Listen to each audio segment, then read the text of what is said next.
You think motherhood is hard today? Try raising a child in first century Judea, where one wrong decision about weaning could kill your son before his third birthday. Where teaching your daughter to grind grain incorrectly meant she'd be unmarried at 20. Where your family's survival for the next decade depended entirely on how well you trained a 7-year-old boy to memorize Torah portions he couldn't even read. What did mothers actually do all day in Jesus' time? How did they turn illiterate peasant children into functioning adults in a world without schools, doctors, or safety nets? And why did Jesus, who never married, never had children, speak so often about mothers, children, and family life? Stay until the end, because understanding this changes how we read the Gospels. The sun hasn't risen yet, but Miriam is already awake. Her hands move in darkness, practiced and silent, pulling dried dung from the basket near the door. Fuel. The morning fire must be lit before the baby wakes, before her husband needs to leave for the fields, before her mother-in-law starts calling instructions from the corner where she sleeps. The house is one room, stone walls, dirt floor, a cooking area, a sleeping area, and a small space for the 2 goats that keep the family from starvation when the grain runs out. She's 24 years old. She's been pregnant 6 times. 3 of her children are still alive. This is not unusual. This is normal. In the villages around Galilee, in the towns climbing the Judean hills, in the narrow streets of Jerusalem's lower city, women like Miriam wake in the dark and begin the same routine. Fire, water, bread, children, animals, repeat. Every single day, no breaks, no weekends, no retirement. But here's what we miss when we imagine those days. Miriam isn't just surviving, she's teaching. Every single moment of her day is a training ground. Her 4-year-old daughter, Abigail, watches her knead the dough. Not just watches, learns the rhythm, the pressure, the exact moment when the texture changes from sticky to smooth. Because in 3 years, Abigail will be expected to do this herself. And if she can't make bread by age 7, what family will want her as a wife at 14? Her 7-year-old son, Jacob, is already gone. Not to school. There are no schools for peasant children. He's with his father, learning to use a sickle, learning which rocks are too heavy to move, learning how to read the sky for rain. But before he left, Miriam made him recite the Shema, the blessings, the stories of Abraham, Isaac, and Jacob, because in this world, your identity isn't written in a baby book or a birth certificate. It's carried in your memory. If Jacob forgets who his people are, he becomes nobody. The 1-year-old Daniel is strapped to her back with cloth. He'll stay there most of the day, nursing when he cries, sleeping against her spine while she works. Miriam knows she needs to wean him soon. 18 months, maybe 2 years maximum. Any longer and her body won't recover enough to survive another pregnancy. Any sooner and he might die from contaminated food. Timing is everything. There are no doctors to call. No emergency rooms, no backup plans. Every decision is life or death. You see, in first century Judea, mothers didn't raise children the way we think of parenting today. There were no developmental stages, no educational philosophies, no parenting books. There was only one question that mattered. Will this child survive long enough to contribute to the family's survival? And if they survive, will they be honorable enough to avoid bringing shame that could destroy us all? Success wasn't measured in happiness or self-esteem. It was measured in survival, competence, and honor. A successful son was one who could work the land, memorize Torah, respect his elders, and eventually support his aging parents. A successful daughter was one who could manage a household, bear children, and bring honor to both her birth family and her husband's family. Failure meant death. Poverty or shame, often all 3. The water jars are empty again. Miriam wraps her headscarf tighter and lifts the clay jar onto her shoulder. It's still dark, but she needs to reach the village well before the other women. Not because she's competitive, because status is determined by when you arrive. The oldest women, the most respected families draw water first. Younger wives wait. Servants and slaves come last. If Miriam arrives too late, she'll be standing in line for an hour, and the bread won't be ready, and her mother-in-law will make sure everyone knows whose fault it is. This is how honor works. Every small action, every public moment is a performance of your family's worth. Her daughter Abigail walks beside her, carrying a smaller jar. She's 4 years old, but she's already learning the choreography of female life in first-century Judea. How to balance the jar, how to walk with your eyes lowered, how to recognize which women to greet and which to avoid, how to read the social map of the village without anyone ever explaining it directly. Because no one will explain it. You either learn by watching or you fail publicly, and failure is remembered for generations. At the well, Miriam nods to Rachel, a widow who lives 3 houses down. Rachel's husband died 2 years ago, kicked by a donkey, and now she survives by grinding grain for wealthier families. Her sons are too young to inherit land. In a decade, they'll probably be day laborers, hired hands. The men Jesus will later talk about in his parables, the ones standing in the marketplace at dawn, hoping someone will give them work. This is the reality. One accident, one bad harvest, one unexpected death, and your family drops from barely stable to desperate. There is no insurance, no government aid, no safety net except your relatives, and if they're struggling too, you're on your own. Miriam fills her jar, helps Abigail balance hers, and they walk back as the sky begins to lighten. At home, the fire is still burning. She adds water to the flour she mixed last night, kneading it again, shaping small flat loaves. The bread bakes on hot stones. It will be ready in minutes, but it will be gone in minutes too.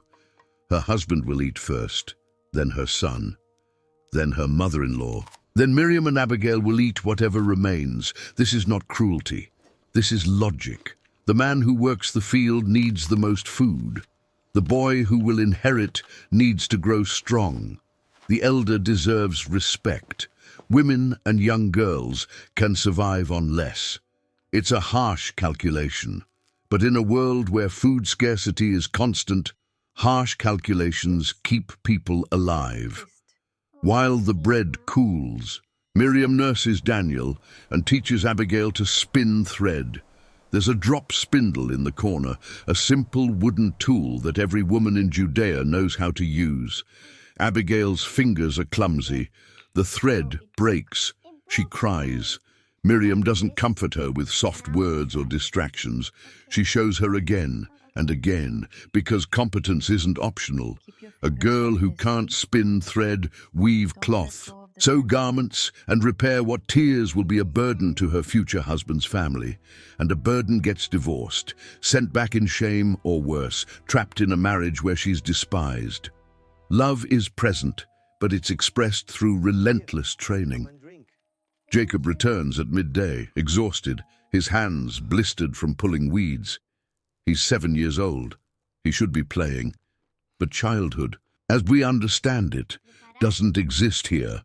There's no separation between child and adult responsibilities. There's only a gradual increase in what you're expected to carry, lift, endure, and remember. Miriam gives him bread and water, then makes him recite again. This time it's the story of Moses, not because she's particularly religious in a devotional sense, but because identity is survival. If Jacob doesn't know the stories, doesn't know the laws, doesn't know which days are sacred and which actions bring defilement, he'll be excluded.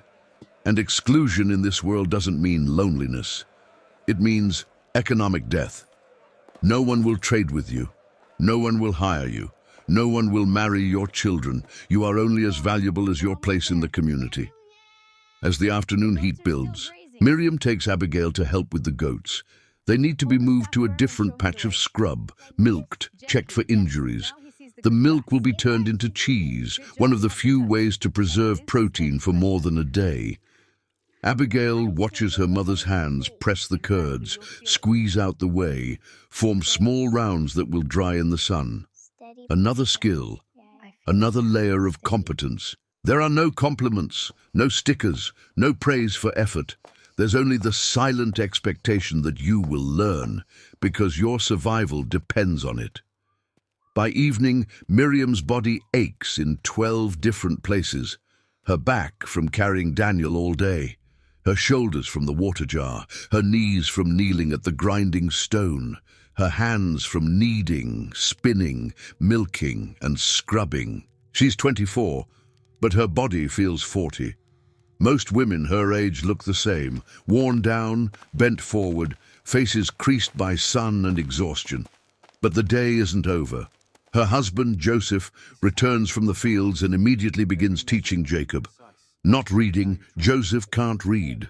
Less than 10% of people in first-century Judea are literate, but he teaches him the oral tradition. The blessings before meals, the prayers at dawn and dusk, the stories of the patriarchs, told exactly as Joseph's father told them, word for word, rhythm for rhythm. Because in a world without books, memory is everything. Your mind is your library. And if you lose the stories, you lose your connection to God, to your ancestors, to your people. Jacob repeats the words, stumbles, tries again. Joseph doesn't lose patience, but he doesn't lower the standard either. The boy must learn. There's no alternative path, no backup plan, no, maybe he's better at something else. In first-century Judea, you do what your father did. Sons of farmers farm, sons of carpenters build, sons of fishermen fish. Social mobility is nearly impossible. Your identity is your inheritance. But here's the crucial detail we miss. This system isn't just about economics, it's about honor. A son who rejects his father's trade is rejecting his father. A daughter who shames her family loses not just her own future, but her siblings' futures too. Because reputation is collective. When one member fails, the whole family suffers. When one member succeeds, everyone benefits. This is why mothers like Miriam are so relentless. It's not cruelty, it's love expressed through the only language that matters in this world, preparation. After the evening meal, Miriam sits with Abigail and tells her a story, not a fairy tale. A real story about a cousin who married into a family in Cana, who learned to manage a household so well that her husband's brothers trusted her with their grain stores during a famine.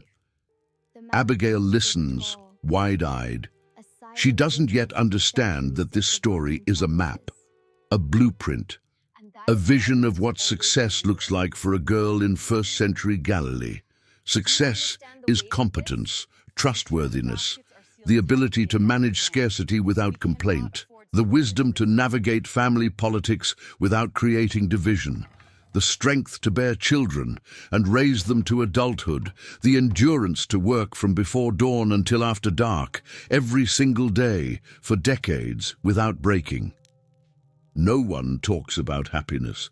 Happiness is not a goal. Survival with honor is the goal. But then, Miriam does something unexpected. She pulls Abigail close and kisses her forehead. It's brief, almost hidden. But it's there. Affection exists in this world, even if it's rarely spoken, rarely displayed in public, rarely prioritized over practicality. Mothers in first-century Judea love their children desperately. They just express it by making sure those children can survive without them, because mothers die young here. Childbirth kills them, infections kill them, exhaustion kills them. Miriam knows she might not live to see Abigail married. So every skill she teaches, every story she tells, every moment of relentless training is an act of love that transcends her own lifespan. Now think about Jesus. He grows up watching this. He sees women like Miriam everywhere, at wells, in courtyards, in doorways, bent over grinding stones, walking with jars on their shoulders, nursing babies while working, teaching daughters while managing households. He sees the exhaustion, the competence, the relentless care, the silent sacrifices. And then he speaks. He tells a parable about a woman who loses one coin and searches her entire house until she finds it. Not because the coin is valuable in itself, but because losing it means shame, failure, a crack in her ability to manage her household. He talks about a widow who persists before an unjust judge, demanding justice not because she's wealthy or powerful, but because persistence is the only weapon the powerless have.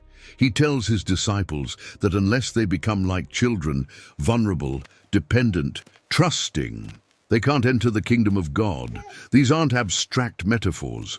They're born from the world Jesus inhabited, a world where mothers raised children in conditions we can barely imagine, where success meant survival, where love meant preparation, where every day was a test of endurance, competence, and faith. When Jesus says, "Come to me, all who are weary and burdened," he's speaking directly to women like Miriam, women who carry water jars and babies and the weight of their family's survival on their shoulders every single day. He sees them, he knows them, and he honors them. Years pass. Jacob is now 13, almost a man by the standards of his community. He works alongside his father full days now, his hands calloused and strong. Miriam watches him sometimes and remembers the blistered 7-year-old who cried after his first day in the fields. He doesn't cry anymore. He's learned to endure. Abigail is 10.